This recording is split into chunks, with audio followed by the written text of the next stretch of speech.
Hello and welcome to the Breaking Bitcoin Market Update. It's Thursday, January 7th, 2021. Another historic day in crypto land. Glad to have everybody joining us today as we crest over the $1 trillion total market cap of this industry. You gotta sound a little bit more jazzed about it, bud. You know what? I'm saving my excitement for when we crest over. Kind of in the shock phase. 100K, 250K Bitcoin. No, I'm cool as ice. I'm cool as ice. I'm not. No, he is cool as ice. I've seen him when he gets really excited. One time we were on a coin that was just pumping so hard, it got to one point and he was like, "Fuck you guys, I'm out, that's it, I'm out." I've never seen anyone got to his breaking point. The point where they had "fuck you" money before. He's like, "That's it, fuck everybody, I'm out." The literal definition of the "fuck you" buddy. You have that absolutely correct, Alex. And I think that's exactly where we're heading. And I'm sure that quite a few of our loyal followers in the audience are probably feeling a little like that today. If not, they will be soon, because I swear we are heading right to 100K. This is officially blast off territory. We are to anyone in a short, man. I wish we had that BitMEX liquidation weather report still. You know what? I think nobody, at least I hope and I pray and I cross my fingers, no one in our community is attempting to short every one of these candles. I remember in the 2017 run-up, some of the crypto communities I was involved with, that's all people knew. It's the only game they knew. They were just trying to, for some reason, time shorts, and they kept Well, that's what I've been saying this out. whole time, man. We're above the baseline. Don't look for it, man. Buy the pullbacks. Exactly. It's just, like, man, we've run up 28%. I was just measuring this out on like the 15-minute chart. We've done like 28% run up without a retracement so far, and it doesn't look like it's giving up anytime soon. Yep, the disbelief stage is kicking in. There's no need to attempt to catch. Well, maybe not catch neither, but to catch reversals. No need to try to time tops. It's probably better to say it has long since kicked in. You know, people disbelieve it. I mean, if you believe it's going up, then why would you want to short it? So you've got some sort of disbelief. Man, I literally can taste the FOMO in the air. Yeah, it certainly is, because I think quite a few people who were on the sidelines when we broke out above 20K have probably been waiting for an entry, and then it just keeps going up. Oh, should have bought it 20K. Oh, should have bought it 30K. Oh, should have bought it 40K. Oh. New all-time high right now.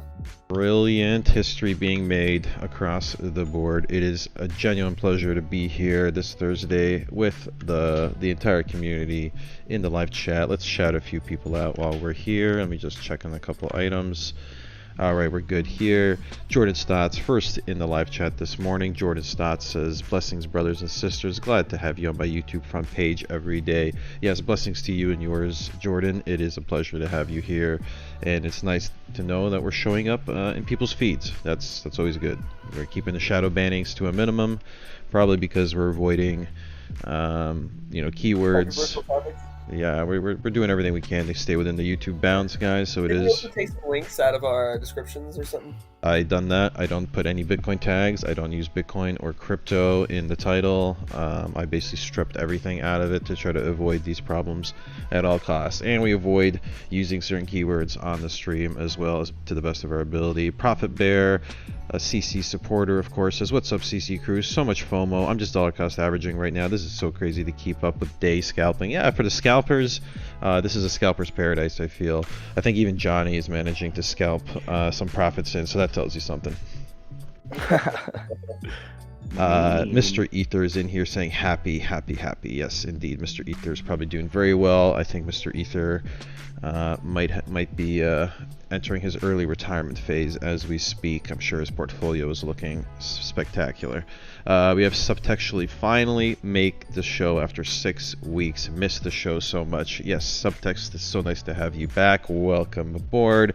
I'm sure you've been mega busy during the holiday season, from what I understand. You've had a lot of orders come through your desk, but here you are. Welcome back. Now it's time to, lean back in your chair and enjoy another episode, another Breaking Bitcoin entry. What is that? Another person calling me to buy Bitcoin. Yeah. The OTC desk. Jason's 40,200. Jason's OTC. Alex, you're gonna run out of breath calling new tops, bud. I know. Coin. Bitcoin dominance is reversing here. It's starting to go through the roof. Yeah, I mean, what else can you say right now? But I hope you're long Bitcoin, man, or sitting spot. Like, I'm not even in a leveraged long position right now, but man, I packed my bags for the last few years, guys. So to me, I'm happy just sitting this out in spot position. Let's see here. Coin, what's up, guys? Soaky Cat, ahoy, party people. Ahoy to Soaky Cat. Profit Bear. I think I already shouted out Profit Bear. I did, but shout outs to Profit Bear. Yorick, one of our channel supporters, says, hey all, what up, Mr. Yorick? Bruno Martins is in here. Oh, Bruno's back. Bruno's becoming a regular in the chats. Nice to see you, Bruno. We got AJI in here saying, yo.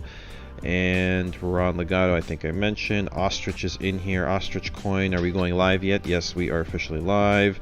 Subtext requesting a few coins. We'll get to those in a bit. Boris Bitcoin, what's up all? S. Hyatt's in here. Robin Waldvogel says, I said the dips would be sucked up by FOMO. Yeah, you definitely did, and that's exactly what we're dealing with. Let me just turn the music down a touch. Dips? Let me turn this down just a touch, guys. I feel like it's a little loud. There we go. There we go. All right. I think I've fixed it. All right. It's good now. Last few shoutouts, and we'll move along. B-Flow's in here. So when Moon? Well, I think we're officially, exiting Earth orbit and beginning to dock with the space station. Yeah. So Moon will probably be within the next 3 to 4 weeks. We're floating next to that Tesla out there. There you go. Vidush 40K. Yes, 40K. RK says 40K, everyone. Yeah, I guess we... Is that a prediction, or is that... No, we just broke over 40,000. Yeah, yep, 40,000. 40,200. Ooh, baby. All right. Koila says, I missed the old show with Justin. Yeah, I'm sure a lot of people feel that way. Sorry to disappoint you. But we are doing our best to keep everybody, at least with the juicy market details. Maybe you don't get the pretty face, but we do definitely give you the lowdown on the charts. So we do our best to compensate everyone. Jordan Cheesy Business H2O, which is quite the name, says, hey guys, Cheesy's back. Nitsoki, how's the Dixie view today? Yeah, we'll definitely take a look at the Dixie. And finally, Nemanja Trimichovic says TRX. Okay, we got a request then. No worries. We'll take a look at that in a bit as well. All right, so everybody shouted out. How did the mentorship session go yesterday? I thought it went great. I think the book club went very well. Very well, very well. We just sort of the role of the financial media in the markets, their lack of informativeness, all those sorts of things. Very, I'm looking forward to. It's a small point ultimately. I mean, people go out and they read the financial news to try and get an idea of where the markets are going to be moving. But of course, journalists are not trained in how to read the markets and stuff like that. You think a journalist opens up the chart before they write something about what happened today? They just look, oh, the charts are down. Let me write an opinion piece or something on why the markets are moving. Was there some sort of accountability that they're held to? It's like, oh wait, no, that wasn't the real reason. You posted a false news story. No one knows the real reason. There's no way you can say that. So ultimately, the financial news, Jesse Stein in his book compares it to fast food. Ultimately, there's no nutritional value to financial news, and actually often it's bad for you. Indeed, one scroll through my Facebook feed, I see mainstream news stories popping up related to Bitcoin, and oh my god, just the titles, the headlines, the comments, it really does leave me shaking my head. I do think the analysis is best left to those intimately familiar with these markets, and probably to the the inner meeting rooms at the big Wall Street firms and maybe circles like this. But yes, let's leave the journalists out of their, I guess, opinions and their after the fact, I guess, calls on what occurred. But I see AJ in the live chat says 40 gets you 50, right? I'm not sure what that refers to. RK says 40K doesn't seem real without Justin's voice calling it. Well, I assure you it is as real as it gets. Real. This is a real 40K, Justin or no Justin. This is as real as it gets. 40 gets you 50. You know what? Maybe what you're referring to is over here in the Soviet Canadian Republic. Yeah, the I currently think they mean if 40K resistance falls, then 50K is next, right? Oh. Not quite. It's not that simple. Yeah. Yeah, well, I mean, currently in my Canadian pesos, Bitcoin is worth well over 50,000 Canadian rupees. So, yes, it feels pretty good evaluating this even in my local currency. All right, so we just broke 40K on BTC. Yes, we did subtext. Yes, we certainly did. One quick look at crypto bubbles before we transition to the next part. I see Nano is still a big gainer. I think Nano was at the top of the charts yesterday. Go figure. Nano up 105%. Congrats to any Nano holders in the room. XRP had a huge day today, 40% up right now. So if you were in the members lounge, I told you about XRP about an hour before it happened. Damn. Well, there you have it, guys. It really does pay to be in the community.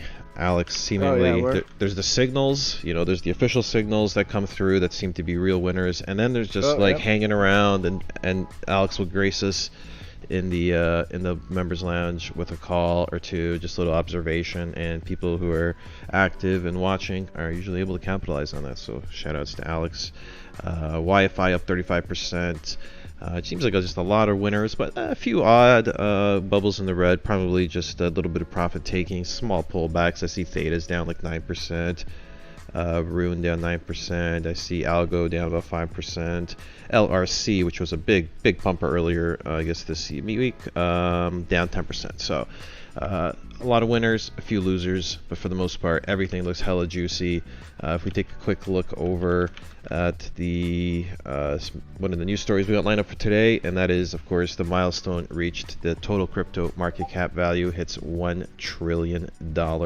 Yes, this is really something else. So $1 trillion on Wednesday was passed by the market. CoinGecko's index of 6,100 assets, blah, blah, blah, blah, blah. Of course, Bitcoin, I think, amounts for what? Well over half of that, I think. What's the BC dominance at? 50, 60%? Holy. Rising. Right. So it's 760 billion just for Bitcoin, I suppose. Oh, that was the previous high. Never mind. Yeah. So incredible, absolutely incredible. I knew that we were going here. It's not that I'm in complete disbelief. I'm just kind of shocked that it's here already. It's materialized before so soon. It happened in a couple months. Not even like, if you look at the monthly chart, it's just like woof, woof, woof, like. Yep, and we haven't stopped. Nuts. All right, so that is mentioned. Let me see here. I have one other thing I'm going to mention before we get into the main analysis. Yes, so we had mentorship session yesterday. Today we'll likely go the full 2 hours. We'll try to get into everybody's requests. First hour, we're going to go from the majors like Bitcoin and Ethereum before we touch on alts. Probably get into Forex and maybe commodity markets. I know someone asked for Dixie. And hour 2, going to get into the chart requests questions. The AMA section will be by hour 2. And finally, maybe we'll wind back, take another look at the news by the end, and wind it down. So another 2-hour show in the cards, guys. So everybody in the live chat, you know how we do. You drop those requests in the live chat. I collect them. Sooner or later, our analysts will definitely go over them and give them our thoughts. So that's about it for now. Let me divert over to the main scene. Bitcoin's back under 40,000. That's it. That's it. Well, guys. It's over. Oh God, sell it all. It's going to zero. The bull market's over, guys. It's canceled. You've been canceled. You witnessed it here. Damn it. Oh, that was fun. Okay, see you guys in 3 or 4 years. Yeah, I got to go get a job. Well, joke's on you. I sold that top. While I was busy switching scenes, I had my bot sell my bags, and I seem to have moved the market down. Oh, this was you, Jack? It was all me, baby. It was all me. I could feel it in the air.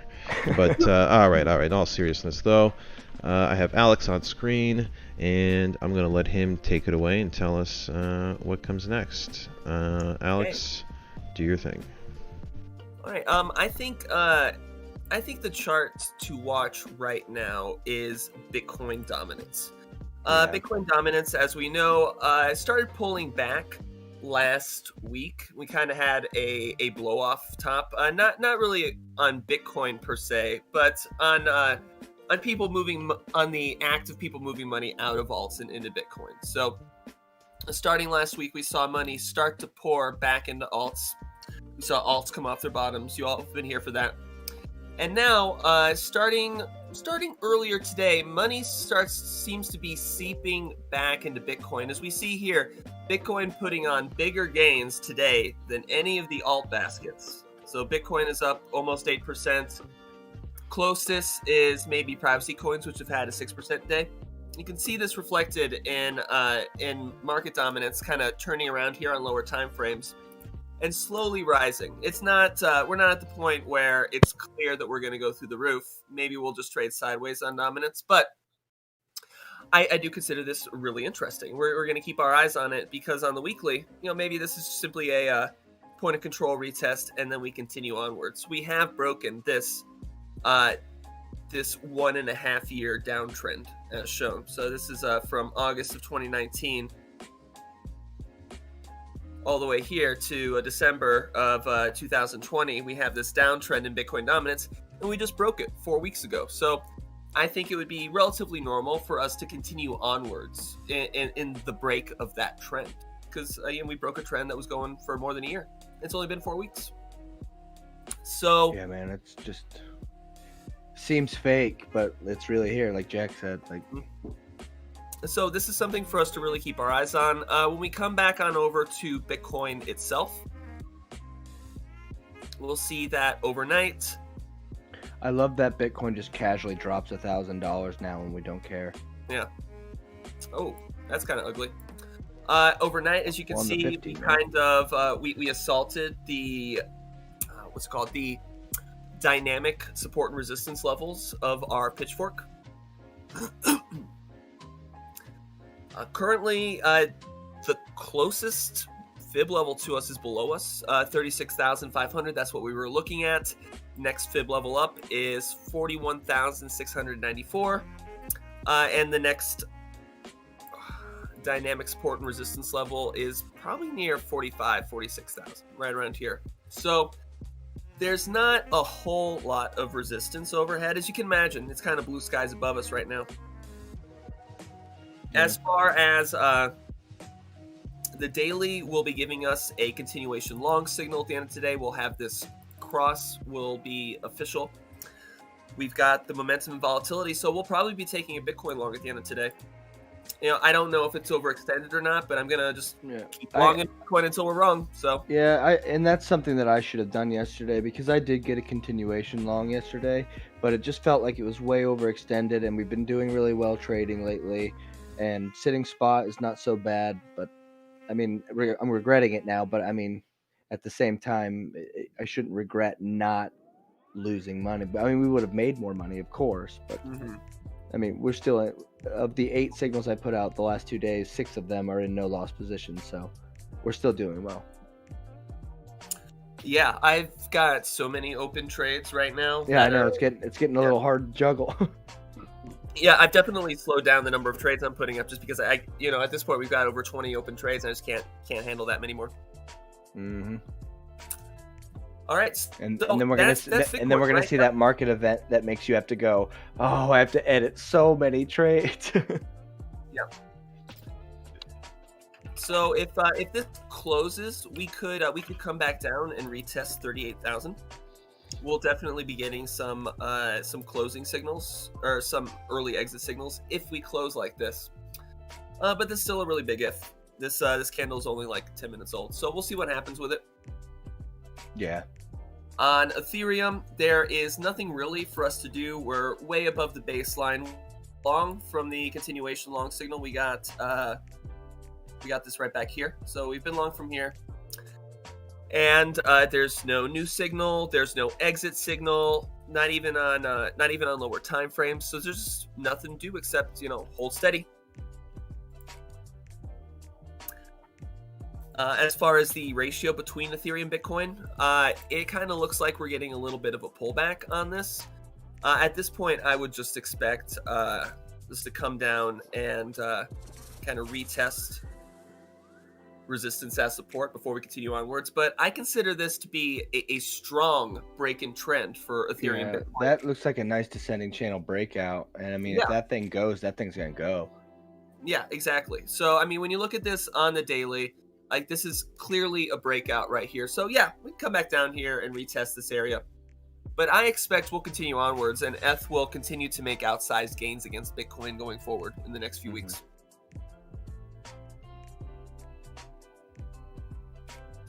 See, XRP had quite a morning.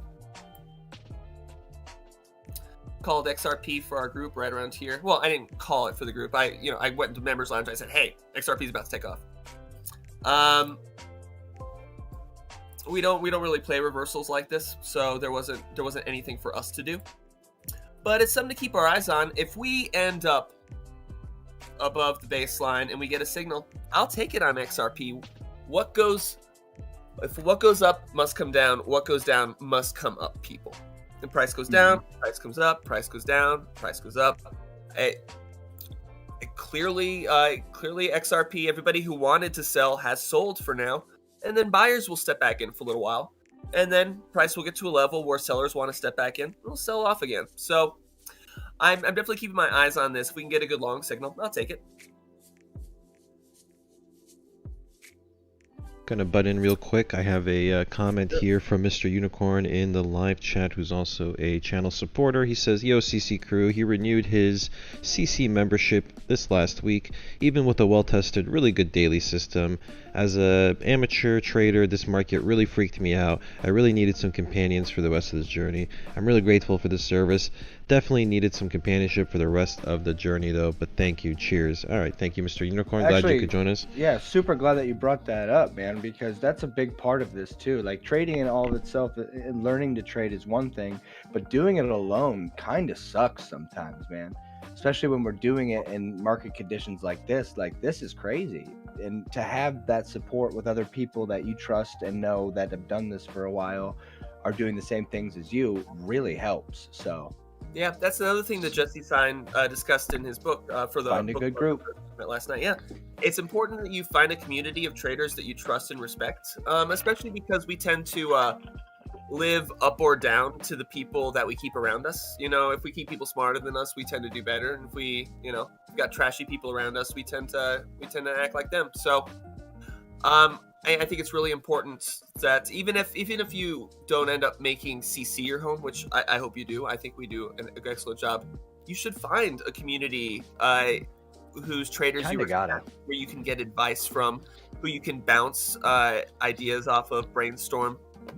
No matter how good you think you are, you definitely don't know everything about the markets. And if you're new, you probably don't know anything about the markets. It really behoove you to find some people who do know. And what you probably do think you know probably is not worth knowing at all. Because I remember when I first started, the things that I focused on, I don't even think about those things. Like, they're not even important.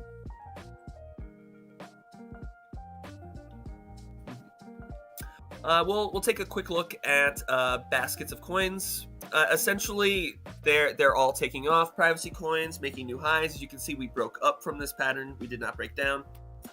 Exchange coins just taking off. Shit coins actually had a slower day today than it had been, and mid caps actually pulling back a little bit. So I think we may get pullbacks on some of the alts in this spot.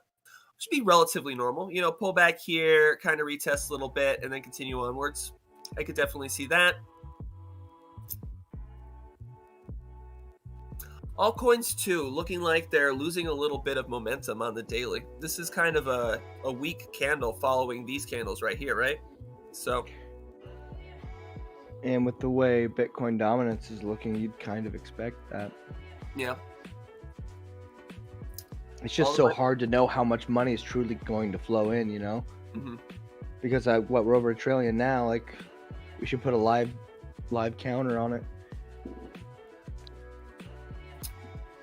Okay, so I think I would like to take some chart requests. We could stare at alts all day long. There's a lot of alts that have been taking off and stuff like that. I would just kind of rather see what people would like to look at. Absolutely. Let's do that. Maybe you can quickly take us through the Dixie first, if you don't mind. Yeah, I might as well see the implosion of the Dixie. Yeah, let's do the Dixie. I don't know if it's imploding. Yeah, I'm not sure either, but I'm just assuming. Let's take a quick look, because it is kind of relevant to the macro perspective of the Bitcoin and all that. We actually broke up out of the trend. Yeah, I was looking at this earlier. I think we finally broke up out of the trend. We almost have a long signal here on the Dixie. We're above the baseline. WADA is firing, but we're just not above 0 on our oscillator. I think this is relatively. Oh, this is the 12 hour. So, okay. Well, we still don't have a long signal, but we are still over resistance, over the baseline, and we're turned up. I think we could. I think we could see a reversal of the Dixie here potentially. Now, for those of you who are relatively new, the Dixie is the US dollar currency index. It's like an independent measure of the value of the dollar against itself. Like, is the value of the dollar going up or down? Like these units, there's nothing attached to this unit. It's just $91 units, or whatever you want to call it. It's just itself. So essentially, because the dollar is the biggest trading pair against Bitcoin, I mean, we trade Bitcoin USD, right? When the dollar is increasing in value, that is a headwind against Bitcoin, because when we look at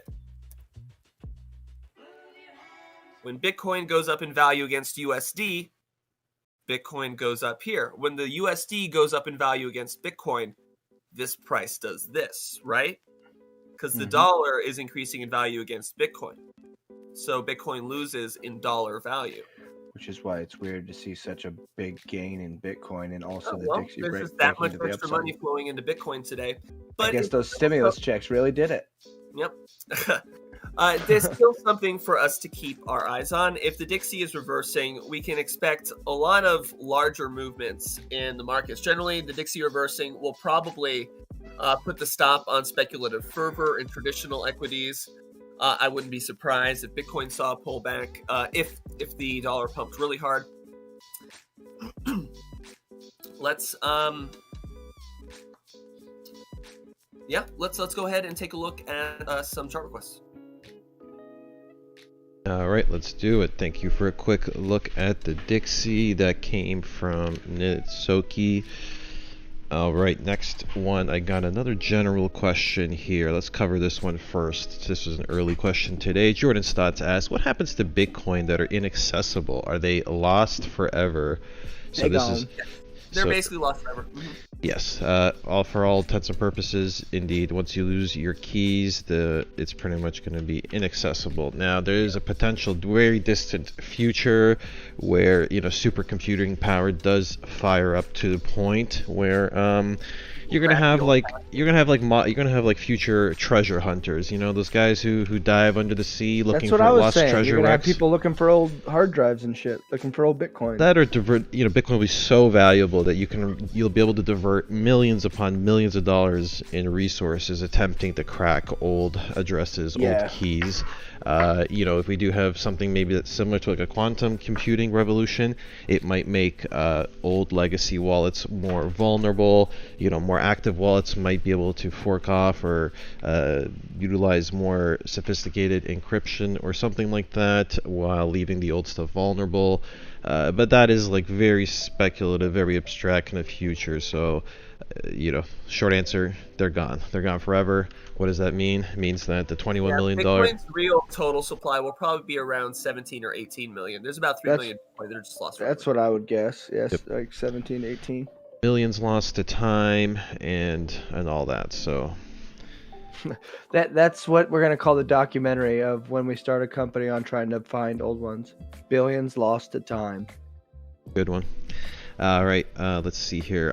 One other question. We will probably divert back to this later, but it's from Payam Darian. He says, maybe do a run through of glass nodes and some unconventional indicators. That's going to require me to ask Alex, do you have access to glass nodes? A mentorship thing. That's not I'm definitely not prepared to no problem. But just out of curiosity, Alex, do you have access to the company Glassnode account and all that?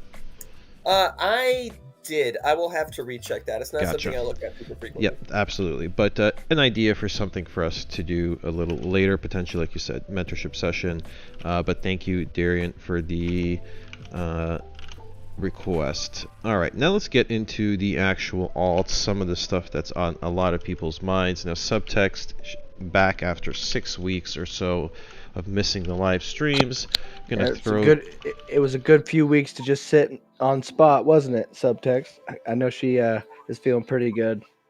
Yeah, there's nothing like riding this out, even in spot. This is probably a very good feeling. But here we go. It's even better in spot because there's no worry. Exactly. I've never slept this good. What can I say? But here we go. Subtext asks, can we look at XLM, USD, Link USD, and the new Cypher coin as well? So I've got a 3-pack of requests here. Looks like XLM kind of wants to pull back in this spot. Not surprising considering how we just like 2x'd in one day. So yeah, I would expect to pull back probably to like, I wouldn't be surprised if like 23 or 24 cents. And then I believe new Cypher. Yep, correct. New Cypher is on that list. Yep. Well, as you can see, it looks to me like we have broken out of the descending wedge here. Not sure exactly where you would want to take it to. Maybe like 26 cents. And what's the third one? Link USD, please.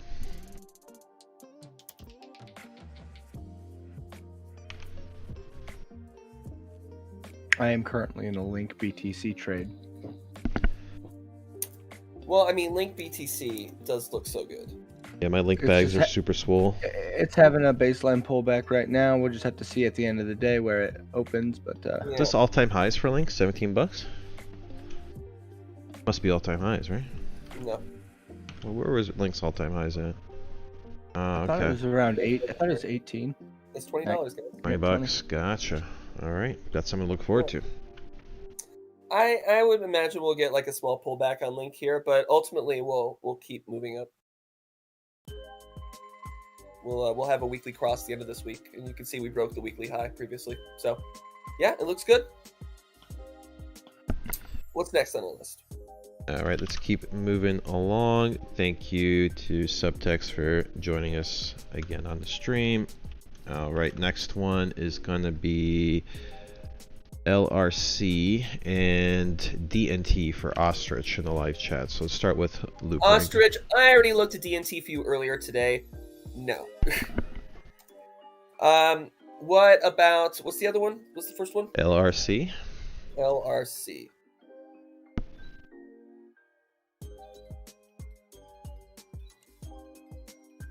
Looks like LRC is finishing pulling back. I would try and pick it up down here.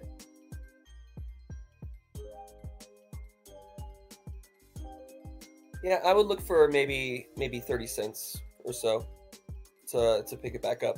It just, you know, it pumps so hard here. So essentially right here, we're looking for a retest of this area and continuation. All right, little target for a retest and potential continuation entry. Yeah. All right, very nice. Let's cover this question that came in here, assuming you're done looking at LRC. Yeah. All right, Boris Bitcoin says, with yesterday's events in the capital, what do you guys expect from the markets? Do you think that this will cause the dollar to devalue more? Do you think this might see a bit of a bounce with people going risk off? I don't think it matters to the markets at all, dude. I mean, first of all, the markets are up to new all-time highs today, so like Yeah, the S&P gapped up. I mean, yeah, I mean, I literally don't see it anywhere on any chart. This market's reacting to yesterday's anything. Markets are just still doing what they're doing. yeah, I just saw a bunch of memes. That's about it. Yeah, I don't think it matters whatsoever. Yep, I would concur. I think in many ways the Trump nightmare is over. We might be entering a new phase, for better or for worse. At the very least, I think there's a sense of relief, I think, in the air. And as ugly as yesterday's events were, you know, we have at least a way forward now. So let's put all this nastiness behind us and look forward to the future. Let's get that money. Let's pump those markets. Cross our fingers. The world turns toward a better place. I am a little skeptical, but for now we have a bit of a reprieve. and let's count our blessings, shall we? Next question is Payam Darian. Question for you guys: Ledger versus Trezor versus, do you have a better way to store things? I'm skeptical to trust either, considering all the hacks. What do you guys? You have a preferred hardware storage solution? Hardware, I think, is generally preferred, but you guys have a hardware solution that you prefer? I mean, I use Ledger, but now I'm not so sure. I don't have a super strong opinion. I think your best bet is to probably make your own wallet off of any internet architecture or anything like that, and then just do carve it into metal or some such and store it somewhere. You don't need a fancy electronic wallet that you've handed all your information to someone to get. Yep. Like crypto tag. Potentially, yes. I used a Ledger. I think a hardware wallet is a very good idea. You do want to have your keys somewhat air-gapped away from the internet. I think Ledger is good. I do think that the hacks don't so much affect the hardware itself. Right? The hacks, for instance, at Ledger affected their storefront, so some of your information may have been leaked, but if you bought your Ledger through Amazon or something, you're probably completely fine. Ledger is fairly secure. You do, of course, have to take other best practices, like maybe keep it in a fireproof safe. Maybe leave your do best practices for backing up your seed key. Yes, you might want to use something like that carbon copy or that the crypto tag. Ways to back up your keys and all that. But I do think hardware wallets are fairly good. I would probably recommend most keep them on there. Of course, if you're not super tech savvy, that might get you more trouble than it's worth, and in some cases, maybe leaving it on a site like Coinbase, especially if you're a very new user, you might be better served just leaving it in the custody of someone like Coinbase. But it's probably a more in-depth discussion, so DM me on Discord, and I can give you the full suite of potential risks and benefits you take by going to a hardware wallet. All right, that's enough for the off-topic kind of questions. Let's get back into the chart requests. Next one comes from Ostrich again. What did you? Oh, right, no, sorry, he already did that one. This one is Robin Valdegal. How would you guys decide to take profits on HODL bags? Okay, so this is not a chart request, but this is an interesting question nonetheless. If you're HODLing right now, you're deep in the profits.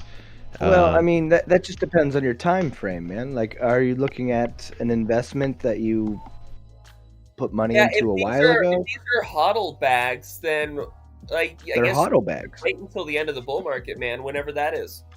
Yeah, we just don't know. Yeah. And that's the whole important thing of trading capital and investment capital, because it takes away that whole thought process of what you're doing right now. Is you're getting nervous because you're seeing gains, and you're like, oh, like, do I get out? Do I get out? Like, if they're truly HODL bags, HODL, man.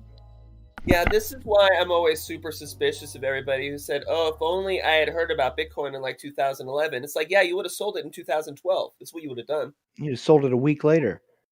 Yeah, if they're your HODL bags, then what you do with them is you HODL them. Otherwise, they're not HODL bags. They're your trading accounts.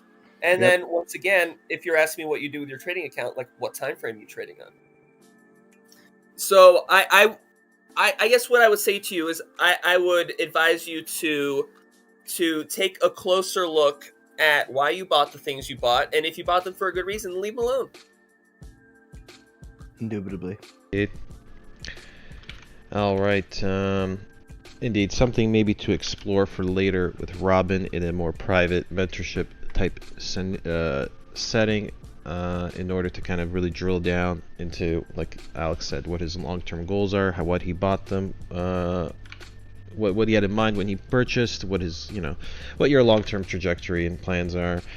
I want to buy dips, add more, says Robin. Okay, well, then in that case, sounds like you just want to keep stacking, and there's probably no need to sell or take profit anytime soon, unless you start dipping below the baseline on a very high time frame, like a weekly or a monthly. That would be my rough. Daily. Or maybe even a daily, but that's one of the hedging strategies. But right now with this volatility, I would be very weary of. So. hedging on the first dip below, but So you're bound to get some buybacks. But Let's not worry about it. yeah, let's not Right. worry about it. that's theoretical. Let's revisit this when we hit 100 or 250k, shall we? All All right. Talk to you next week. Let's get into the next request. This one comes from Nemanja Trimchevich. He says, TRX USDT, please, and thank you. Yeah, let's see what old Tron is up to. What's our boy Justin Sun looking like today? I thought something was going to happen. That's one of the very few times that I even used any piece of news information when I called the last TRX. But it wicked up, got the first TP, but then stopped us out immediately. So we could only squeeze 5% out of it. I wanted a lot more. Yeah, there's just nothing really for us to do on Tron. We got a continuation long signal over here, and if you took it, you hit take profit 1 and stopped out. Now there's nothing really to do. I don't see any new signal. I don't really like the size of this wick, and Bitcoin pairing doesn't look that fantastic either. Looks like we're about to break below the 4-hour parabolic trend on Bitcoin. I mean, maybe we reverse from the bottom here, but there's no signs of that right now. It's just pure and idle speculation. So I wouldn't take Tron here. I just don't see anything to really recommend it to us. It'd be one thing if, the USDT pair is meh, but the Bitcoin pairing is winding up. You're like, oh, okay, well, it's just, it just hasn't turned around yet. Well, Front run it a little bit. Yeah, there's just no signs of that. So I don't really want to touch Tron. It's the same way I felt about the OGN call that I took yesterday. What, did the Bitcoin pairing look good? Well, no, actually, I feel like the Bitcoin pair was getting a little bit bottomed out, but the USD was having a great reaction, and I was getting a great signal on TT on the daily of a reversal on the Bitcoin pairing, so I took the USDT pairing. And of course, just with what's happening, the USDT pairings went anyways, but... Yeah. But let's hope with this pullback we actually start seeing some BTC pairs taking their spot in the limelight. All right, let's get into the next one. I'm going to quickly shout out Crypto Bull, who's watching along and timestamping. Very diligent timestamper. Welcome to Crypto Bull. And I think Ben should have onboarded you yet. If he didn't, believe me, I will remind him again today. He's been a little busy, but I will make sure it doesn't take too much longer to get you fully onboarded, Crypto Bull. But thank you for your diligent work timestamping so far. Much appreciated, man. Yes. All right, moving into the next request. This one comes from Marco. Curious about AAVE. Let's take a quick look at AAVE. And Bitcoin, I can't help but noticing, is pulling back pretty sharply. I can't help but notice. Another very large candle. Big profit taking, but let's take a look at We AAVE. need to get that number down on what is the largest let's say a 4-hour candle in history.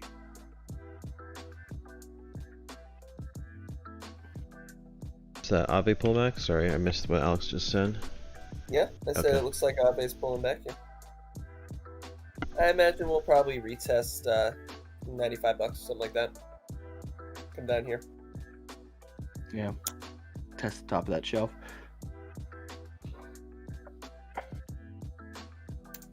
HODL gang. Indeed, agency says keep hodling, guys. Yeah, I really feel like AAVE wants to continue to pull back a little bit more here.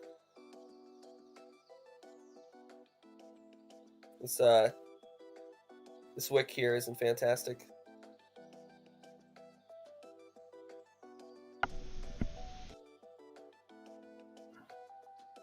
Interesting. So AAVE Bitcoin is still pulling back from the September highs.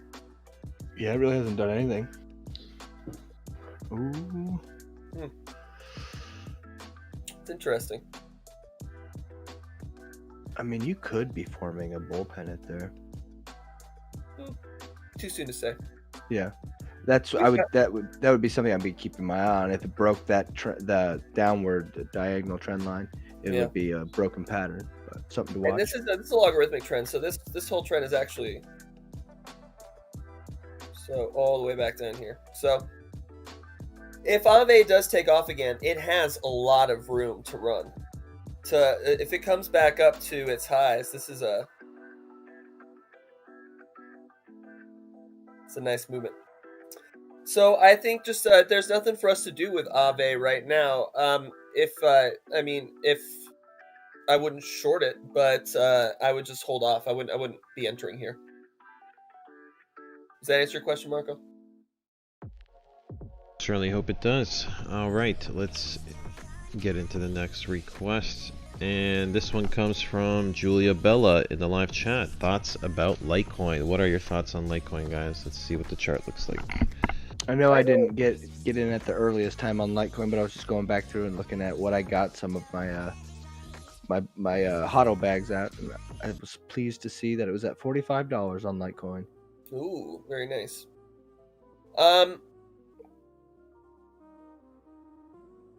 It just feels like there's not much for us to do for Litecoin. I like the amount of volume that's coming in here on the weekly, but Litecoin looks like it's just not ready to take off versus Bitcoin yet.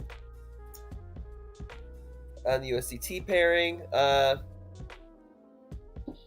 looking a little topped out here on the 12-hour with this wick right here.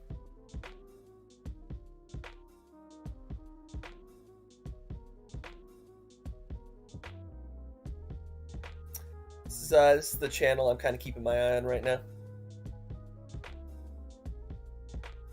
I don't think there's anything else for us to do here on Litecoin until we get this pullback, whatever happens here. I mean, if we finish the day up or breaking above this, then that's a different story. But if we finish the day like this, then I would be out or we'll be looking for a different kind of entry. Yeah, at least seeing if the lower band of that channel holds, because right there you have a wick up into an all-time high. Well, that's not even an all-time high for LTC, never mind. But it is a new relative high. It's a new swing high. What else we got? All right, thank you to Julia Bella for that one. All right, this next one, I see several people requesting this one. Subtext and Bricks in the live chat asking for Polkadot USD, please. All right, let's look at that. Dot.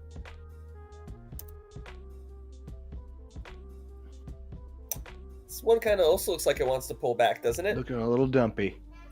We've got the high of $10.25 right here. We broke the parabolic trend. We are posting bearish divergences on our oscillator, as shown. Yeah, I mean, honestly, if you ask me, I think DOT is probably a short here. I mean, we couldn't take a PTP short because we're probably above any kind of baseline that matters. Yeah. You probably look at that maybe parabolic 4-hour trend. baseline. Yeah, look at that. This is short right here. I imagine that Polkadot probably wants to pull back towards maybe $6.80, retest this previous high as support. Yeah, I would definitely much rather be short right here than long DOT. If you held a gun to my head on lower time frames, I'd be short that. You hold a gun to my head. Yeah. So yeah, I would short DOT here. What's next? All right, thank you to the two of you guys for the DOT request. Let me see what I have in the bag for the next one. All right, here's a question from Mr. Unicorn. Alex, you mentioned ARDR earlier in the members room. What happened there? What's going on with there? I don't know what anything happened there at ARDR. Well, it reversed. We were looking at Ardor right here. It was just about to take off. Yeah, Ardor reversed, man. Got sold into. Yeah, happens. That's the difference between a completed pattern and a broken pattern. One will have continuation out of it, and the other won't. Yep. Sorry, man. Bitcoin pairing started selling off again. You say?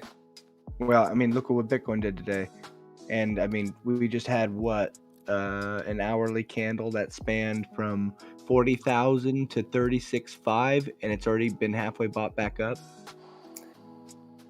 Yeah. Like, that's an hourly candle. I'm curious. Yeah, right now all the Bitcoin pairings are starting to starting to sell off again, as you can see. So I'm just very curious here if Bitcoin will just keep rising, or if everything is going to sell off and Bitcoin is going to sell off less. It's very curious, very curious. Curious. But yeah, Ardor looked good this morning, and now as he pointed out, it definitely does not look good anymore. It's lower time frames, man. I'm sorry. It's very volatile. Don't win them all. All right, let's continue. Yep. Here we go. Next Same one. Pokemon. This one's from Trevor Kentop. Of course, a little optional for Alex to look at. He says, check out the TVL chart on DeFi Pulse. Do you want to just navigate over to DeFi Pulse really quick so we can stare in awe at how much money is officially locked into the DeFi ecosystem, according to DeFi Pulse? Look at that, 22 billion. Billies. We really took off in January, didn't we? Yes, we did. Man, oh man. So we have basically increased by 50% since in the last week. Incredible.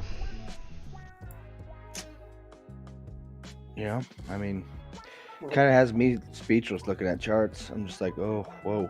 Well, interesting. So there's less Ethereum locked and less Bitcoin locked, but they've gone up in value so much that the total value locked has gone up. So maybe I'm thinking that actually there's not more stuff locked up in DeFi than there was before, but It's just gaining value so rapidly. But my thoughts were too. Yeah, maybe it's just a smoke screen kind of in the sense of thinking that money's flooding in, but it's just the same money building value. But you'd have to assume there is more coming in. Yeah, interesting. Yeah, looking great. 22 billion in DeFi Pulse. I remember maybe just like a year ago we were talking about cresting over $1 billion. You know, we were celebrating when it's like $1 billion. I remember when it was at 6 billion. Yeah, that was in like August or October. Yep. Yeah, I remember when we were still. I remember. You know what? We've got the TVL right in front of us. I can tell you when it was. You guys been eating your member berries. I remember when Bitcoin was $500. Here we go. August is when it was around 6 billion.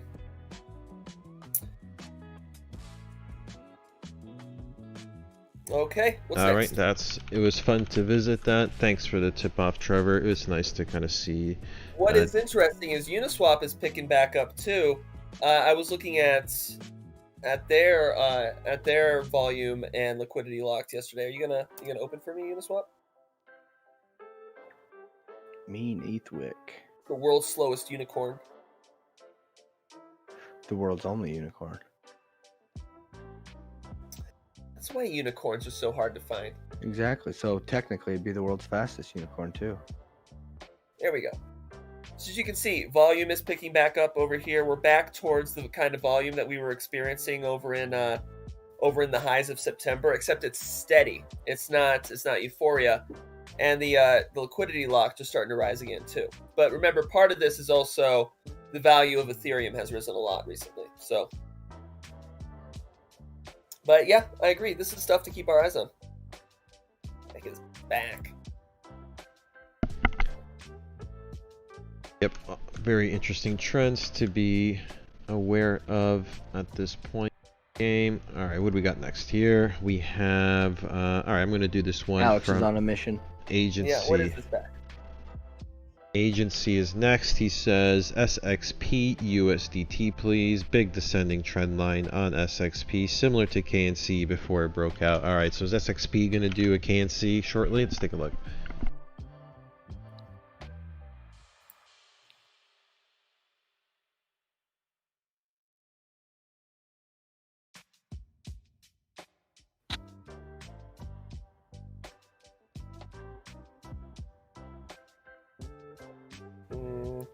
This is probably more right. Interesting, we do have a breakout. This is somewhat similar to KNC. I do see your point. Let's pull up KNC so other people can see what you see.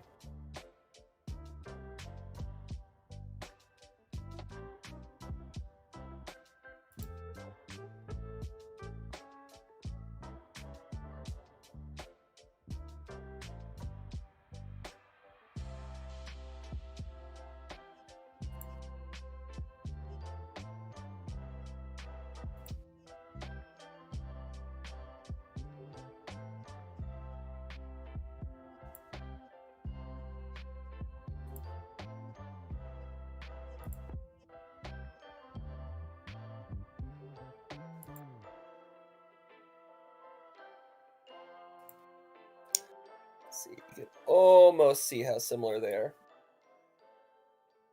So he's saying that swipe is here, which was here on KNC. I mean, I see it. Totally see that one. Very plausible. So in this case, we would It's take. like you see the future. In this case, we would take KNC up to like $1.18 or so, or excuse me, swipe up to $1.18 or $1.20.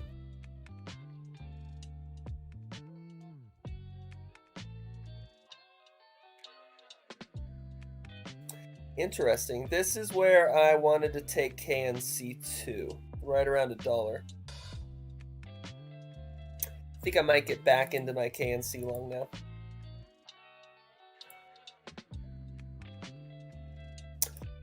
What's next on our agenda? All right, thank you to Agency for that request. Moving into the next one. This one is Smiles J, mentioning that Big Arthur Hayes wick on Ethereum just flew by a few minutes ago. We haven't looked at Ethereum, so I figure maybe it's an opportunity to take a look at it. Well, here's the second thing we looked at, man. Oh, we did? Okay, my mistake. I thought we skipped Ethereum in the early segment, but indeed, big gnarly wick on Ethereum just now. Let's see here. This is a question from Crypto Bull. How come you guys don't use trailing stops for TP1 or TP2? I don't like trailing stops. First of all, why would you use a trailing stop for TP1? That makes no sense. Yeah, because it often triggers and then gets you out less. Like, just take TP1. Yeah, the problem with the trailing stop is that there's a lot of intraday volatility, and you tend to get kicked out of trades. Especially, you get kicked out of trades in losing positions, too. I don't like trailing stops. I don't even use trailing stops when I trail my stops. I just move them up each day. Because, price will jump up a bunch, and then it'll pull back towards the level it just jumped up from, and then it stops you out of your trade, and then it continues onwards. You know what? Trailing stops are a sore point. I think trailing stops are like the worst of both worlds. That's my opinion on trailing stops. I only use them on 3 commas with my alt positions because they tend to be so wicky that it tends to pay off on TP3 if you just let that thing go. But a lot of the times, yeah, it comes back down and gets you lower. But every once in a while, you catch a wick. Anyway, that's why. I don't like them. There you go. All right, thank you for the question, Crypto Bull. Good luck with the timestamping today. All right, I see a little discussion brewing in the live chat regarding Kraken being down. It's 503 errors being reported. All right, well, that is probably normal. I think everything's going down. Coinbase went down. Kraken went down. Yeah, the market's going ballistic, and People can't find a place to buy their BTC. Always seems to knock these exchanges offline. I'm sure they'll be back sooner than later, guys, so just hang tight. Bitcoin, of course, saw quite a sharp bounce from that sell-off. We tapped 39 something, but now we're officially at 38.6. A lot of volatility. This is 3,700, 37,000 on CME. All right. See here, I got a few more requests here. Just see if there's anything interesting as far as comments go. Yes, Dark Rico recommending consider investment bag and a trading bag and keep them separate. This is a response to it was that gentleman asking how he should take profit on his HODL bags. HODL bags might just be HODL bags, and as Dark Rico says here, consider a trading bag where you can actively kind of take profits and leave your HODL bag alone. That's probably the best advice we can give. Good one, Dark Rico. Thank you for your input. Here we go. Next request comes from Pam Darian, I believe it was. Let's see here. Yes, it was. Pam Darian asked for Litecoin, BCH, and XTZ. I think we did Litecoin already. And let's look at BCH and Tezos, please. Shoutouts to the B cashers. Nothing really for us to do with BCH. We're at resistance right now.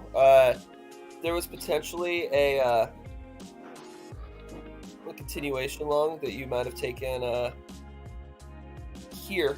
In that case, you might have hit take profit 1. But other than that, there's nothing to do on BCH for the moment, especially because we're at resistance. As you can see, Bitcoin pairings are pulling back for everything, not just on Ardor. So there's nothing to do on BCH until we actually break the trend and move upwards, which we have not done. So nothing to do on BCH, and XTZ is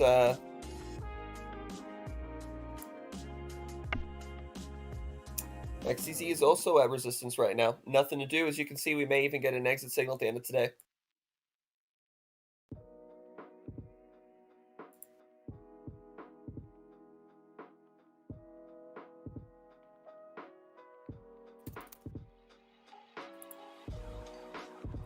And same thing going on with XTZ, where right now the Bitcoin pairing is looking pretty weak. Just wait. All right. What's next? Thank you, Darian, for that request. I see Bricks in the live chat saying, imagine you were the guy who bought pizza with, what was it, 500 BTC? 10,000. Yeah, I think it was 10,000 Bitcoin back on Bitcoin Pizza Day, but that was, I think, almost a decade ago. Yep. Back when you could probably, you'd be lucky if you could trade 10,000 Bitcoin for a pizza, you know? So it was probably like 2 cents? It was probably a fair deal back then. And but yes, could you imagine? And this is probably why Bitcoin doesn't need to be a transactional currency for the most part. It's meant to be HODLed, stored, hoarded, and buried, lockboxed, whatever you want to call it. Like this isn't something I'm gonna. I throw lost in a tragic fishing accident. Yeah, I buy Big Macs with fiat, not Bitcoin. All right, so ETH1. Let me see here. Bricks also mentioned he found 2 old MetaMask wallets that had Uniswap tokens airdropped to them. Well, so that's a nice little laundry find. Yeah, you know, while we're at pocket. it, let's take a look at Uniswap, Alex, if you don't mind. Let's see what the Uniswap token is doing today, because I'm gonna quickly estimate what 2 airdrops are worth. $4 grand right now, maybe. Well, they're about $6.50 right now. Baby, so he's got like $4 grand worth of this probably. I wonder how many of the are just sitting out there, you know? $6.50.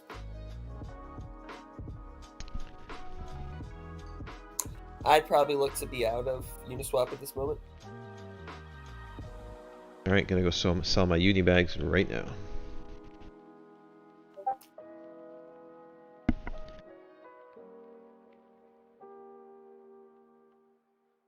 Maybe I'll be lucky and get a couple of ethers out of them.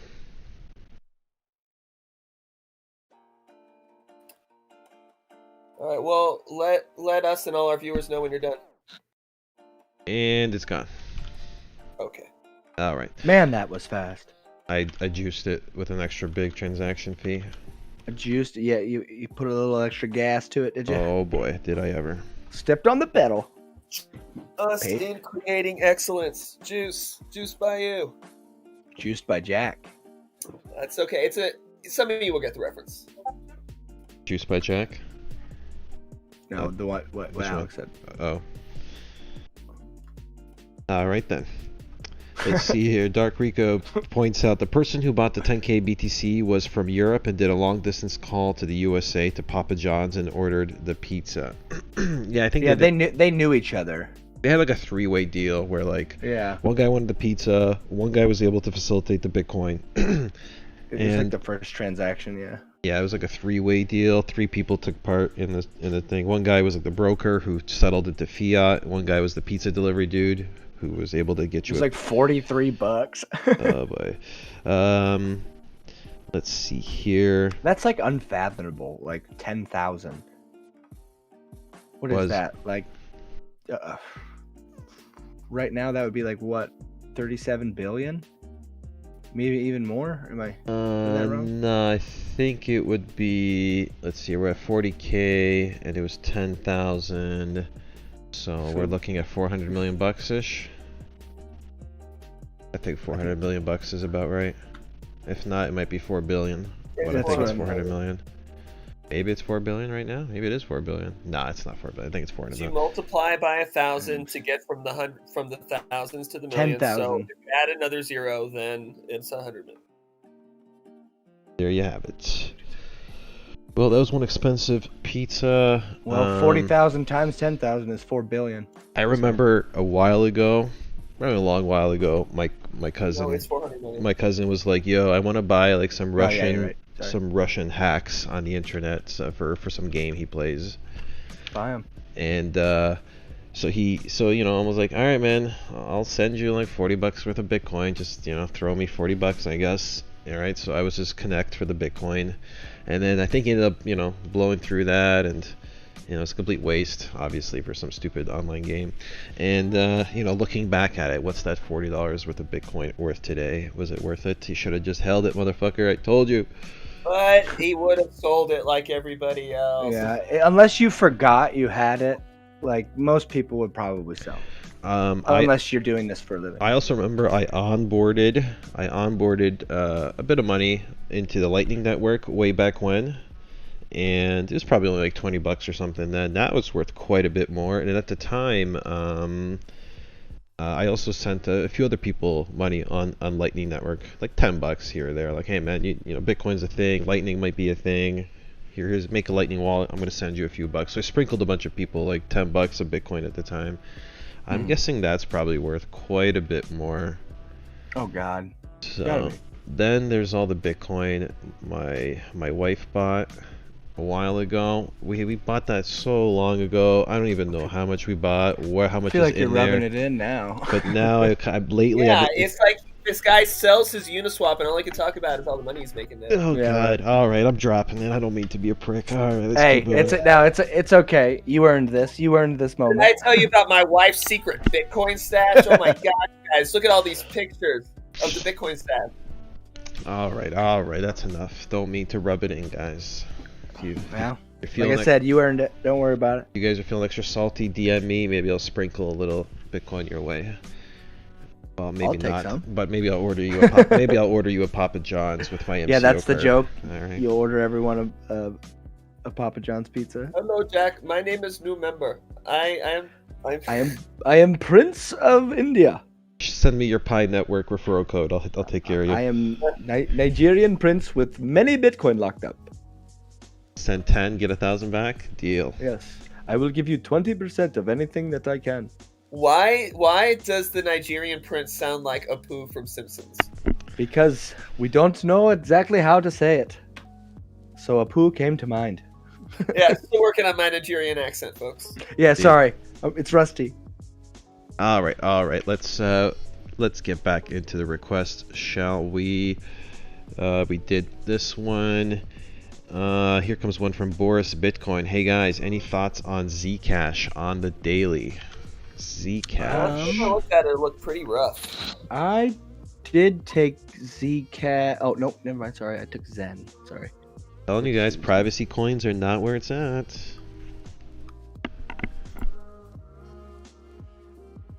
Looks like we might have gotten stopped out on ADA. Gonna have to do some updating.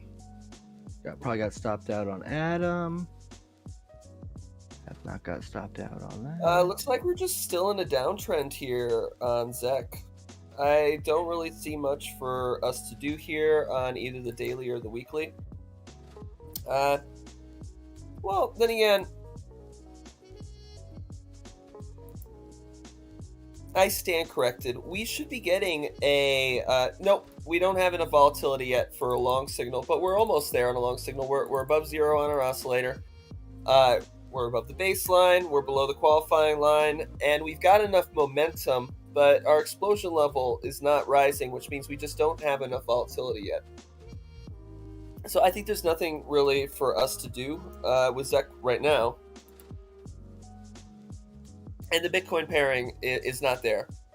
Like all the other Bitcoin pairings, it kind of retraced this morning. So we're just kind of waiting to see if the Bitcoin pairings actually do bounce here this afternoon, or if we're in for some more downside.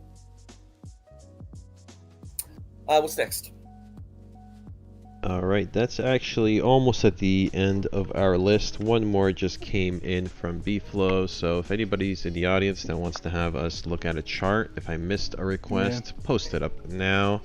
But Everyone's too busy staring at the Bitcoin chart to have requests today. indeed, the volatility is a real nail biter, especially if you're new to the space. It's probably Oh yeah, long wild. short, long short, long short. All right, this one comes from B-Flow, and he's mentioning the R token, ARR, pirate coin. Excuse me. Oh.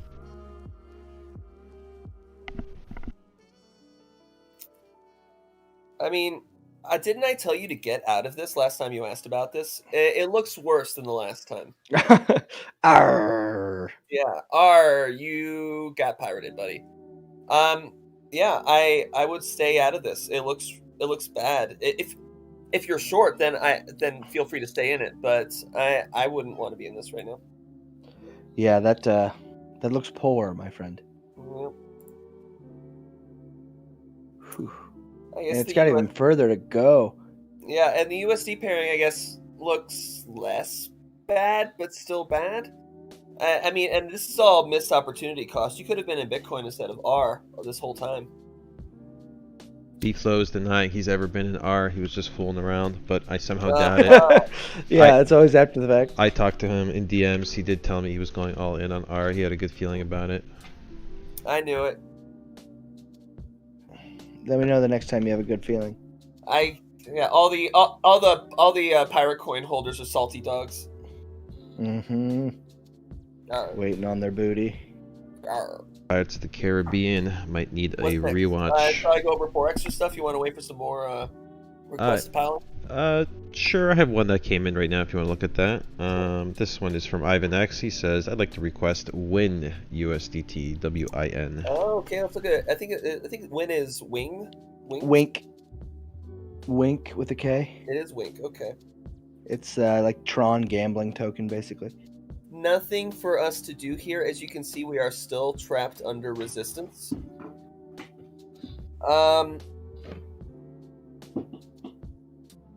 There was a continuation long signal yesterday we could have taken, but we didn't. And so you would have hit take profit 1, probably be getting stopped out of break even right about now. But for now, now that potential trade is over, there is nothing for us to do here on Wink. The trade is exhausted. We're below resistance. So until we recover over it, I'm not super interested in it. That being said, likely it will recover over resistance because so many coins are doing so right now. The market is certainly in such a position that I imagine it will probably break up. But until it breaks up, I'm not really interested in it. All right, there we have it. That's WIN USDT. A bit exhausted. Let's see what else we have in store. I see that Brix mentions that the pirates have officially plundered the value from the R token. Indeed, the booty has been plundered. It's been taken aboard. We are officially setting sail for some Caribbean islands. Like, you think the name was too on the nose? It's like we're gonna rug pull everyone and name it pirate token. That's what I really loved about RUGZ. Yep, the RUGZ token. Hey, they rug pulled. Did it get pulled? I didn't ever look at that. Pulled. We can check. Let's check out RUGZ. That's my request, RUGZ.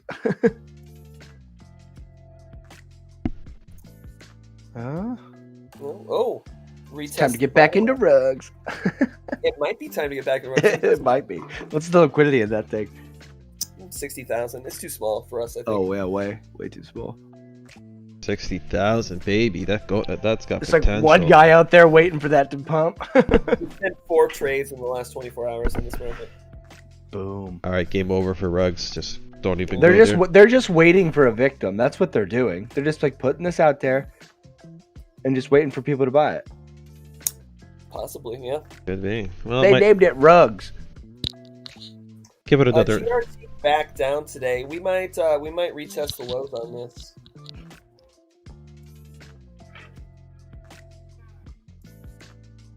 Once again, if we get below 30, I'm out of GRT, and we'll probably continue to retrace a little bit more.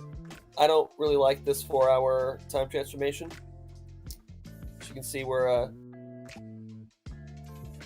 really getting into overbought territory right here. If we get another crossover, it's not going to look great. Yep, GRT had its day, and might be buying opportunities coming up.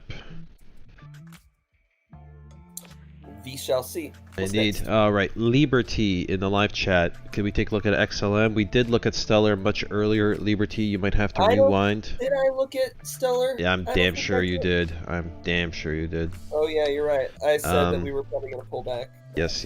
So we did look at Stellar Liberty, but if you do tune into the show after we close, there will be timestamps shortly after. You can quickly review coins like Stellar that you missed in the first hour of the show.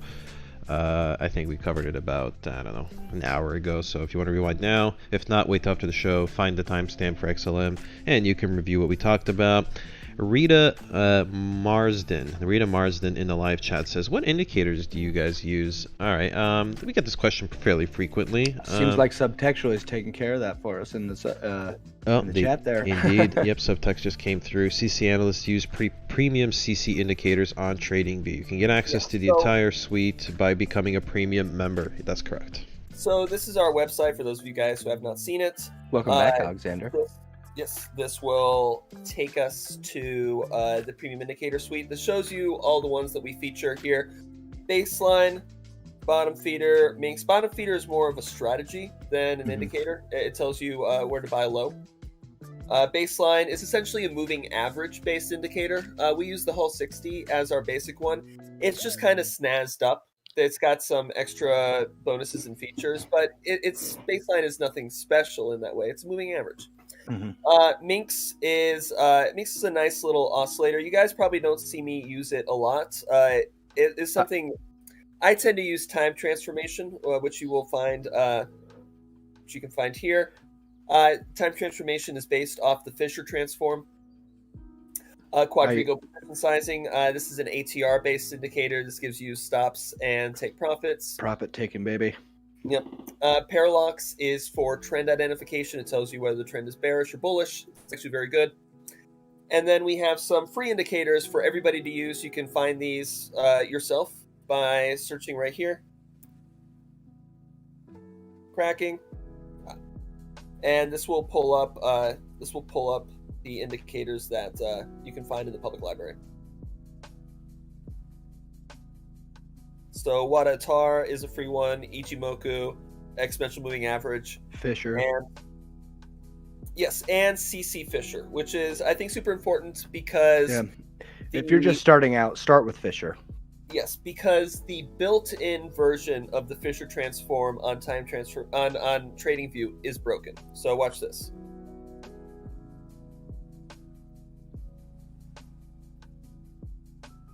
Let's go to a pairing here. Nope, that's not what I want. Let's go to a low sat pairing. Really low sat. Looks like they may have fixed it.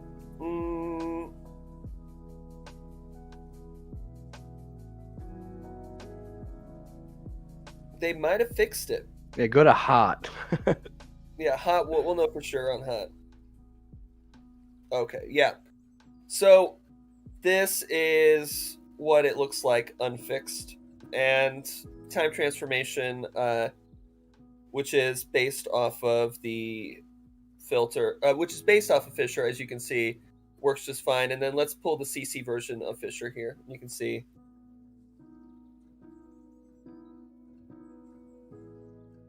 Probably best to do cracking crypto. I guess I'll have to do cracking.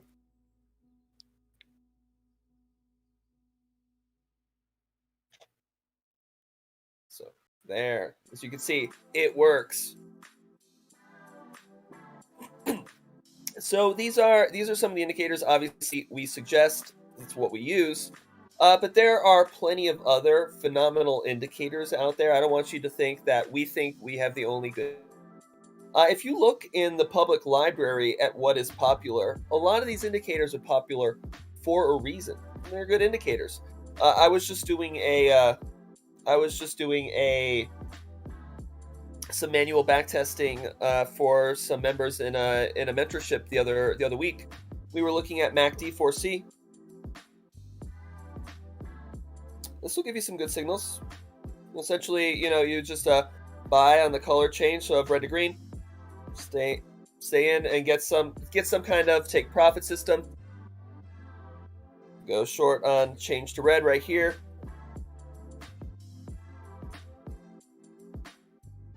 we change to green, we start pumping again. Change to red, we dump again. So I think you can see just visually there's a lot of sense to this indicator. And if you were to pair that with some sort of momentum indicator or some sort of volatility indicator to make sure that you're not in places like this where we kind of get whipped around on the indicator, then something like that will serve you just fine. Yeah, just but my advice to you is to look through the public library if you don't want to use our proprietary indicators, because there's plenty of other good ones in here. So hopefully that answers your question. All right. Excellent review of the excuse me, the indicator suite over at premium.cryptocurrency.com. Let's see here. Who do I want to cover next? This one comes from... All right, Jonah loved the show. Here's one for you. Let's look at the bloody NCASH. NCASH, eh? People still looking at it. I mean, it's got to be bad today. Like... Oh, this is the Nucleus Vision coin. Yes. NCASH got pulled from Binance forever ago. Yeah, I mean, it looks bad. We're below the baseline. I mean, I don't even know what they do. Hasn't really had much of an alt season at all.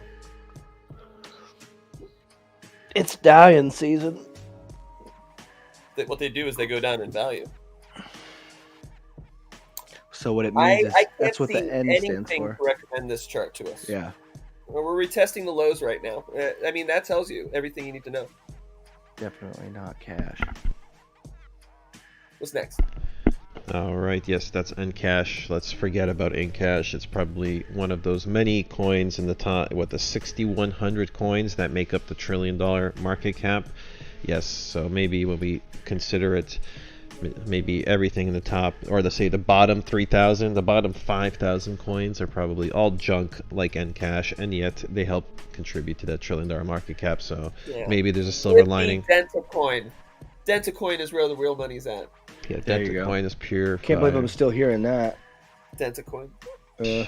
Can I get my grill done using DentaCoin? Supposedly. All right then. Well, maybe DentaCoin has. Find has. a dentist that accepts DentaCoin. Good luck with that. Well, yeah, right. Well, you know what? I'm banking hard on grills making a hard comeback in the 2020s, so DentaCoin might be a sure bet.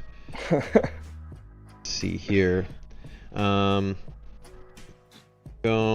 Jonah was clarifying that they're holding big bags of NCASH from 17 and hoping that there's a move to DeFi that's going to help him or her move it. Okay, well then I feel bad because sometimes I get on people for looking at shitty shitcoins. It's like, why are you looking at this thing? There's so many other good ones, but I forget the people. There's a story. Yeah, obviously, what you should have done was you should have sold your bags in 2018 and then just, slapped your hands and learned a valuable lesson. But here you are. Captain Hindsight. Honestly, it kind of looks like there is maybe no better time to sell your NCASH bags than now. The best time was yesterday. The second best time is today. 10 minutes ago. Let's see if... TradingView won't even calculate a USD value for us. Let's look at CoinTrader.pro. That'll give us a little bit more data to work with. We can look at the market cap. Nucleus Vision, yeah.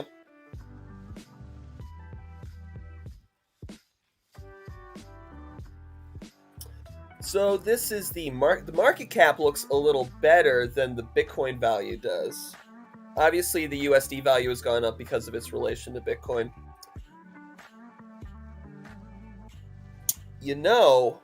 There's an argument to be made that NCASH has had a super long basing period here. What's it look like on the weekly?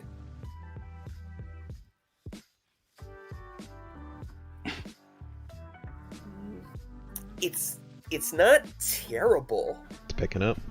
See, now he's finding something. If you look long enough, it doesn't look terrible right there though on the weekly. Let's look at a log chart.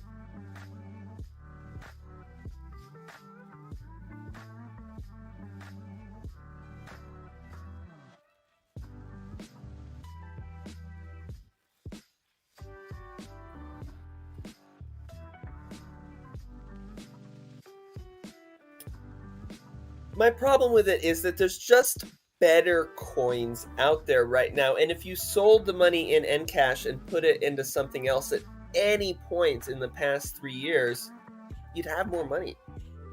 And for that reason, even though I can look around and I can be like, well, on the weekly, I think there's some things that could maybe recommend NCASH to us here, at least the MarketCap.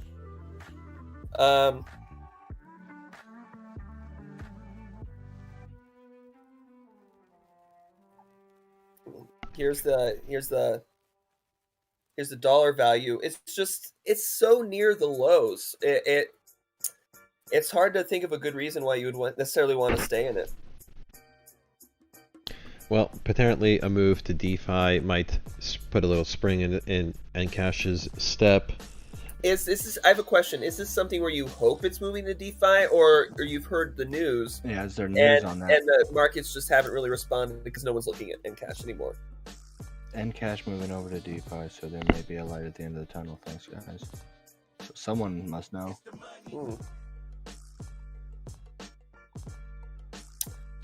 Well, I guess it's interesting if it does end up reversing here, but there's really no signs of that right now. It's just kind of hanging around near its lows. I do like that it recovered over this resistance level. We do seem to have broken the downtrend, but we don't have any kind of signal to take, really. Nothing super obvious, at least. All right, HODL gang to the grave. Never let a loser go. You gotta HODL this thing until it comes back around.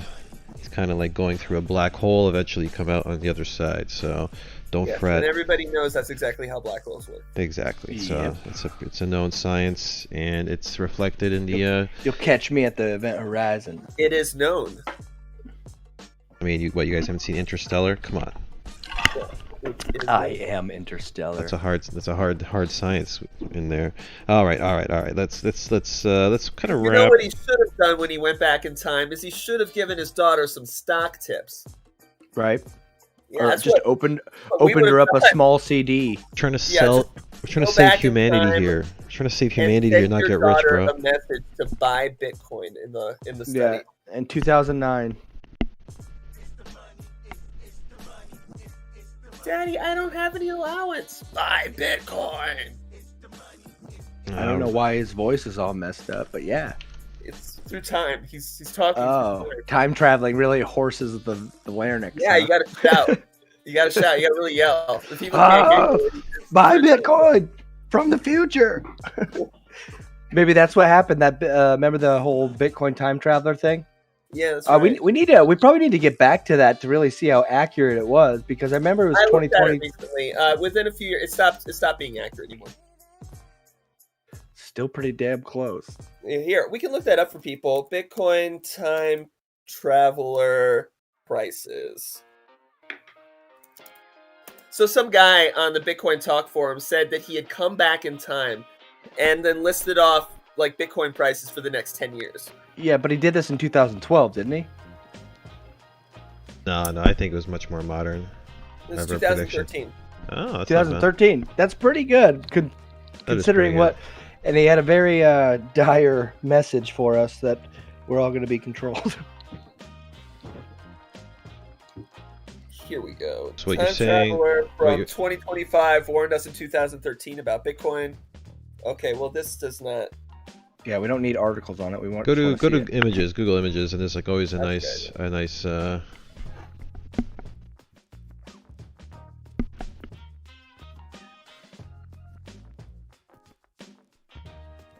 Well, this doesn't have the time travel. No, it doesn't. Man, don't make me have to pull up the meme. Listen, it's. There we go. We're a little behind. Yeah, he was off. off by a little bit, but obviously there's a bit of variation. Time, you know, when you're jumping back in time, you're slightly traversing time and space. Yeah, you get a few years wrong. Yeah, you're deviating from your own personal timeline, so there's going to be a slight deviation in the timeline that you arrive at. So nothing is going to be 100% accurate. The time machines obviously don't work that way, guys. You know, so it's like you can go back in time, but you're not going to exactly land on your own timeline. So it's going to be slight differences. He ran out of element 113. Your best hope for predicting future Bitcoin prices is the logarithmic regression chart. As you can see all the way over here, Bitcoin logarithmic regression chart. You can see how it's tracked the log regression over the years. And we're just hitting it now, huh? I don't know how old that was. I think this one is from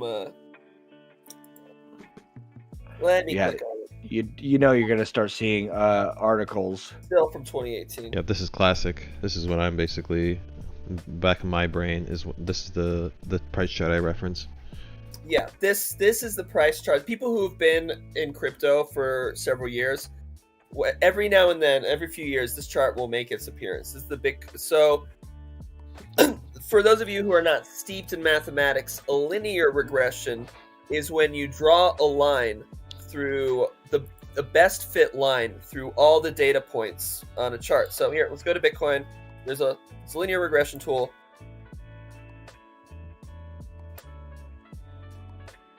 Oops.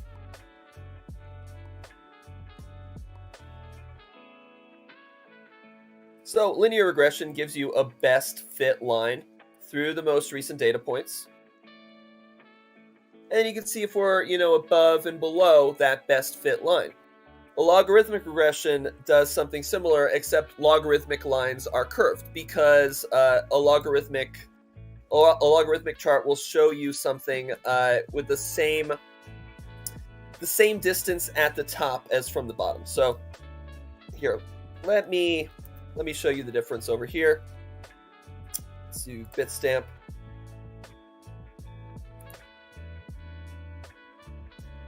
Reset. Let's turn off the linear regression for a second.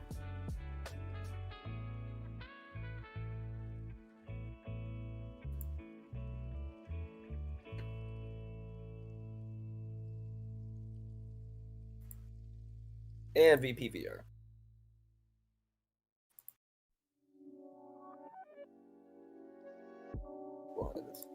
So this is a logarithmic chart, and even though the distance from here is $30 and the distance here is roughly $20,000, these end up being about the same percentages of price at the time. So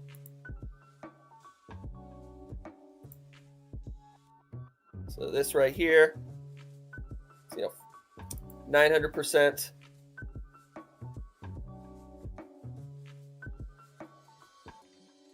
See, this is 900%. Same distance on our chart. Does that make sense? So this is a logarithmic chart. And this is if we make the chart a linear chart, where we're looking at the absolute values. So this is kind of hard to look at when we're looking at long term, right?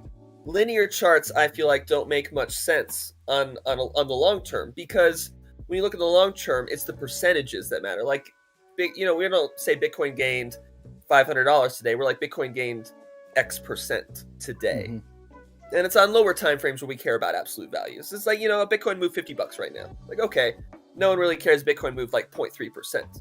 They're looking at an absolute value. So, I feel like, for that reason, I feel like a logarithmic regression over the long term makes more sense for kind of getting a best fit idea of what Bitcoin's trend is over the long term. Anyway, something for you guys to look at if you are relatively new to crypto. Bitcoin logarithmic regression chart. Can't help but notice it's got $160,000 Bitcoin slated for about 2021. So, boys, that's where we're heading to next. It's good to know that in the future, Skynet is going to buy my bags. let's see. Get out of here. We want your Bitcoin, yeah. 2020. This says, what price is this?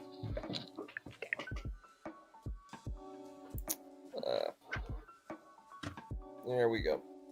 So the predicted price was roughly around $74,000 for the end of 2020. So we are still below the logarithmic regression. But as you can see, we can spend time below it, above it. This is not supposed to be, we're supposed to be pegged to it. It's just like a general target.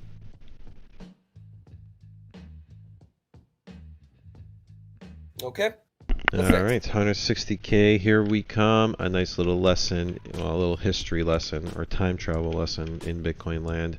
All right, let's get into one of the final requests of the day. This one's from Andy Green. Can you guys take a look at the Ocean protocol, please? Sure. Is that OCN? I think it's just Ocean. Ocean. Oh, yeah, that's full Ocean.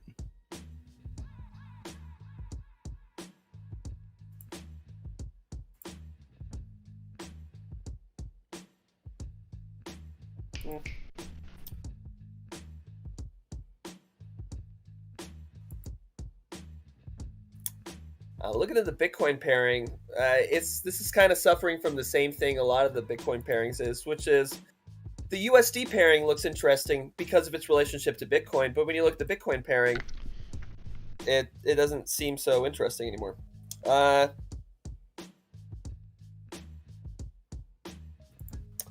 We've broken this stronger downtrend here. That's nice.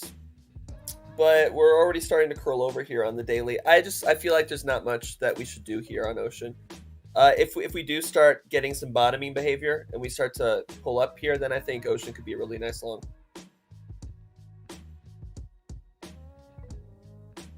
Man, what a buyback on that 4-hour candle on Bitcoin. Yeah, definitely.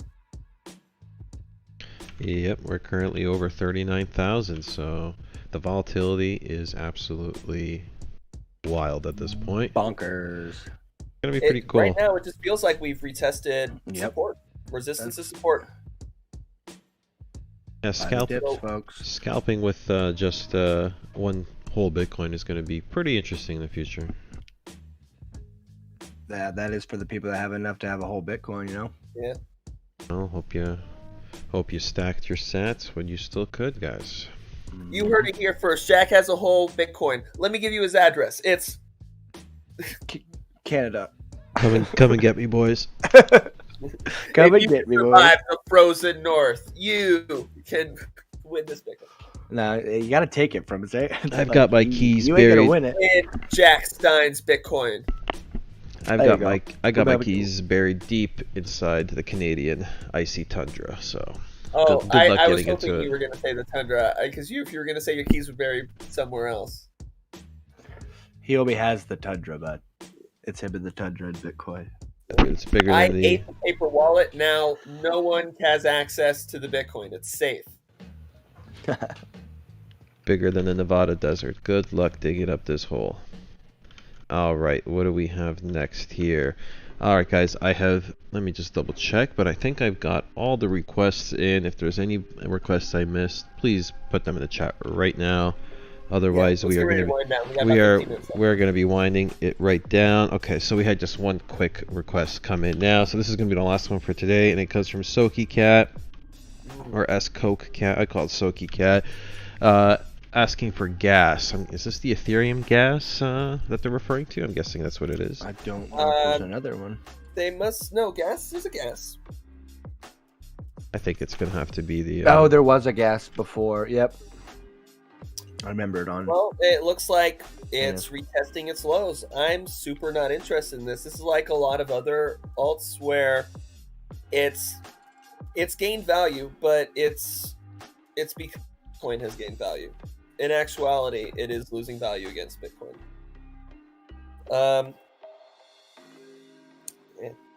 Just gotta look on OKEX. Yeah, still nothing really for us to do here. We're also under resistance. Oh, we broke this. Yeah, right now we're just in the middle of this consolidation area. I wouldn't do anything here with gas. There's nothing to do. Bitcoin pairing looks bad, and the dollar pairing is at resistance. So, yeah, I would just keep my hands off gas. All right, I see subtext in live chat pointing out BTC fees are insane right now. You know what? I still think they're relatively reasonable compared to what's going on Ethereum. Yeah, I'm looking. It's $80 for a transaction fee on a Bitcoin right now. Really? According to Bitcoin average transaction fee chart, it's currently around $11.28 for the average fee. I can understand how that can vary wildly depending on how many UTXOs you're signing and whether you got a SegWit or legacy wallet.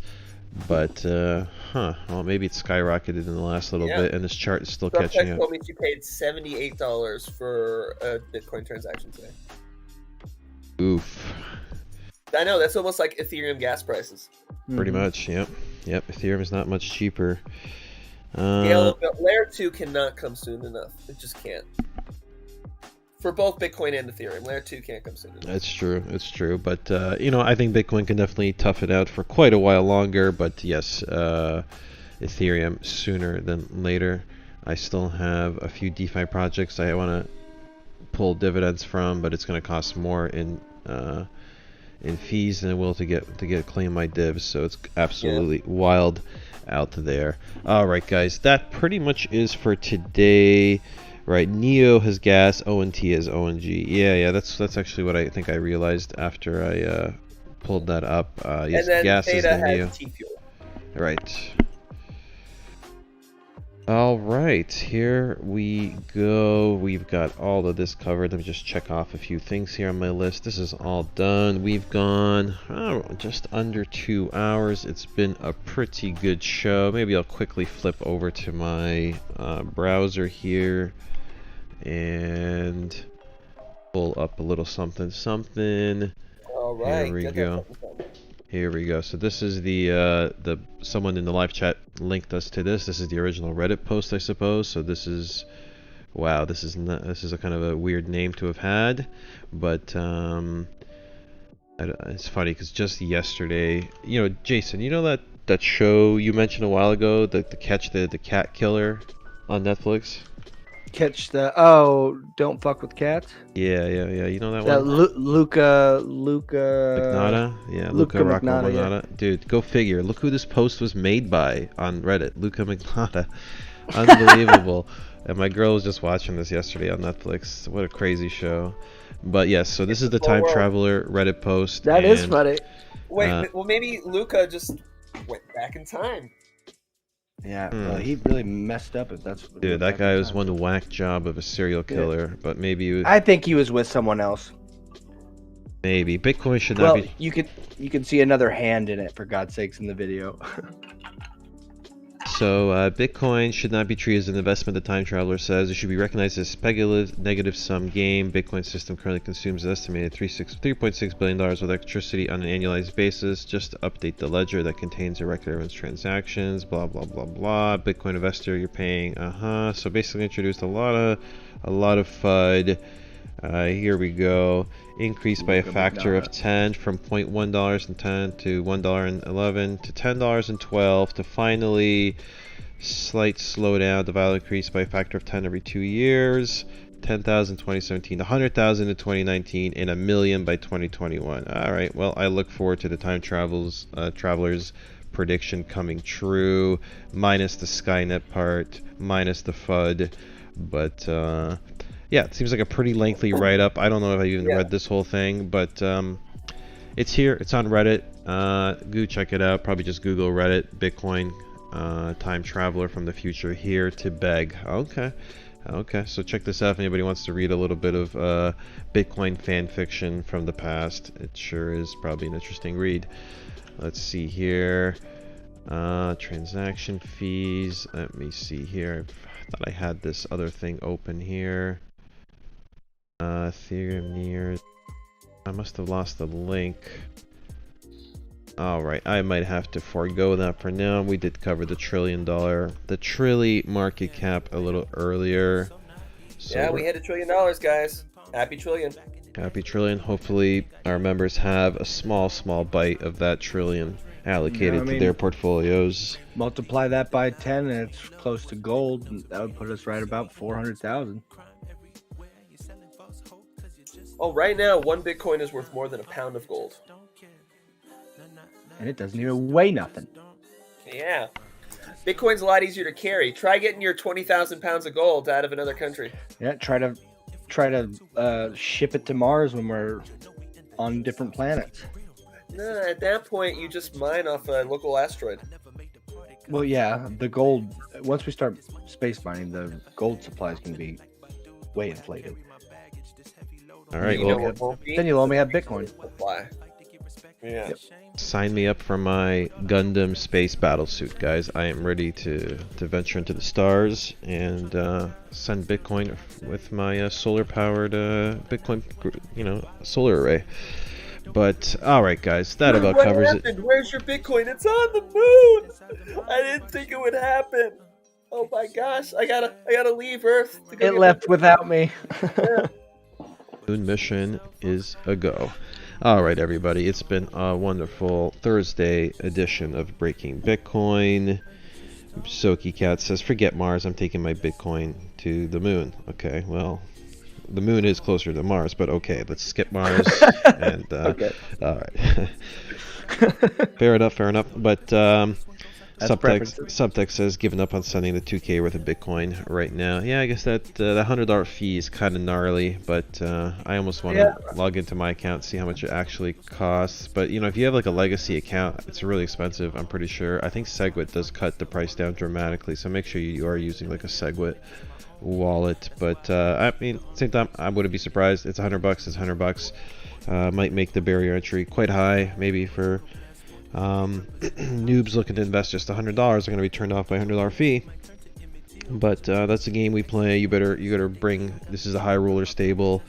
I'm not really turned off by that, but so be it. B-Flow says you're going to need gold for the atmosphere. Haven't you learned anything about the Anunnaki? All right, yep. No, we'll get into Anunnaki and Sumerian myths on another episode, guys.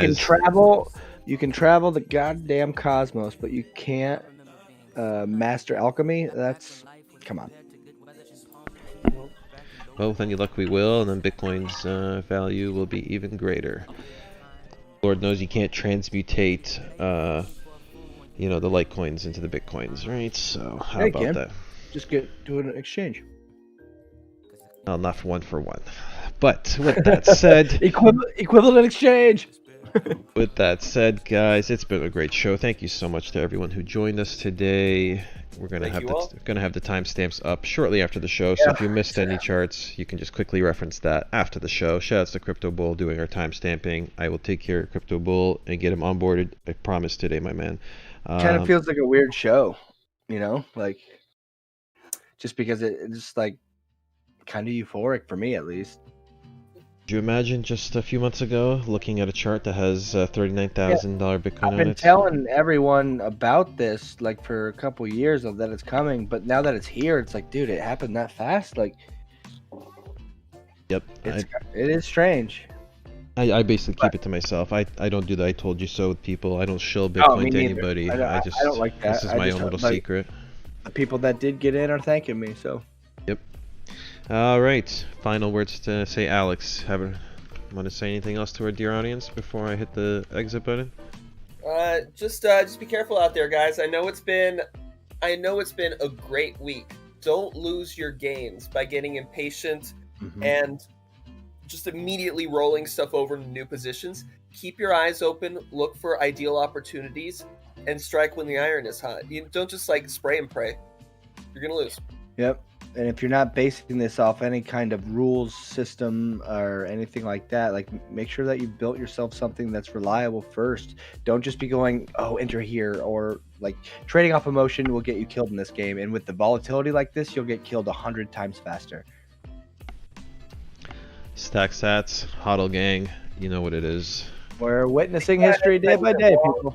Yeah, think about anybody that put in a leverage long over 40K. Think about anyone. Yep, that 5%, 6%. I think it was a 6% total wick. If you want to quickly measure that for me on screen, Alex. It is. Woo! Almost 10%. Almost 10. Gnarly. Yeah, so you almost. Wow. So anyone that just leveraged long when we broke through 40K just got punished, unless they're like maybe 5x.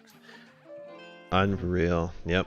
Trade safely, guys. That's all there is to say. We'll catch you for the Friday edition of Breaking Bitcoin tomorrow. With any luck, might be joining us on the moon. Yeah. See ya in this day in history tomorrow. Indeed. Every day is historic. Much love, everybody. That's it for us. Have a good one. Love you guys. Bye. It's on this video. Come on. Let's see it. Come on. You sound like a beggar. That's okay. Give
Bye.